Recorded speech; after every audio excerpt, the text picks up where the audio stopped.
ঈদকে সামনে রেখে বেপরোয়া বিভিন্ন অপরাধ চক্র। প্রতি বছরের মতো এবারের ঈদেও বাজারে জাল টাকা ছাড়ার পরিকল্পনা ছিল জাল টাকার কারবারিদের। রাজধানীর কামরাঙ্গীচর ও নারায়ণগঞ্জে অভিযান চালিয়ে এমনই ৩ কারবারিকে আটক করেছে আইন শৃঙ্খলা বাহিনী। এ সময় তাদের কাছ থেকে জাল টাকা তৈরির সরঞ্জাম উদ্ধার করা হয়।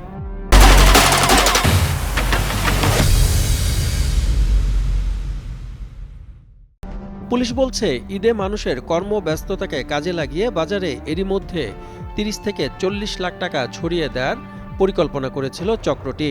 আটককৃত চক্রটি জানিয়েছে, খুচরা বাজারে ১ লাখ টাকার একটি বান্ডেল পাওয়া যাচ্ছে মাত্র ৯ থেকে ১০ হাজার টাকায়। অবিশ্বাস্য মনে হলেও বাস্তবে এত কম দামে বিক্রি হচ্ছে ৫০০ থেকে ১ হাজার টাকার জাল নোটের বান্ডেল।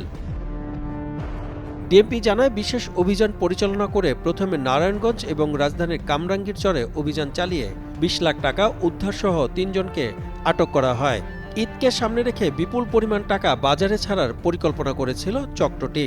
আসন্ন যে পবিত্র ঈদ উল ফিতর এবং চলমান যে রমজান মাস, এই রমজান মাসে মানুষের যে কর্মচাঞ্চল্য থাকে এবং ব্যস্ততা থাকে ব্যবসা বাণিজ্য এবং আর্থিক লেনদেনে, এই সুযোগটাকে কাজে লাগিয়ে তারা এই জাল টাকাগুলো বাজারে ছড়িয়ে দিবে এবং তারা জাল টাকার বিনিময়ে পণ্য ক্রয় করবে। এটা ছিল তাদের একটা উদ্দেশ্য। তো পরবর্তীতে তাদেরকে আমরা আরও জিজ্ঞাসাবাদ করলে তারা জানায় ইতিমধ্যে তারা বাজারে প্রায় ৩০ থেকে ৪০ লক্ষ টাকা এরকম জাল টাকা ছড়িয়ে দিয়েছে এবং সেটা হলো তাদেরও আরও কিছু সহযোগী তারা আছে, সেই সহযোগিতার মাধ্যমে। এ সময় জাল নোট তৈরির বিভিন্ন সরঞ্জাম সহ কোটি টাকার সমপরিমাণ জাল নোট প্রস্তুতের প্রয়োজনীয় কাঁচামাল জব্দ করা হয়।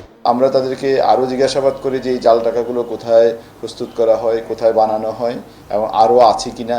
তখন তারা আমাদেরকে এ বিষয়ে আরও তথ্য দেয়। সেই তথ্যের ভিত্তিতে আমরা নারায়ণগঞ্জের সিদ্ধিরগঞ্জ থানাধীন কদমতলী এলাকায় একটা বাড়িতে অপারেশন করি।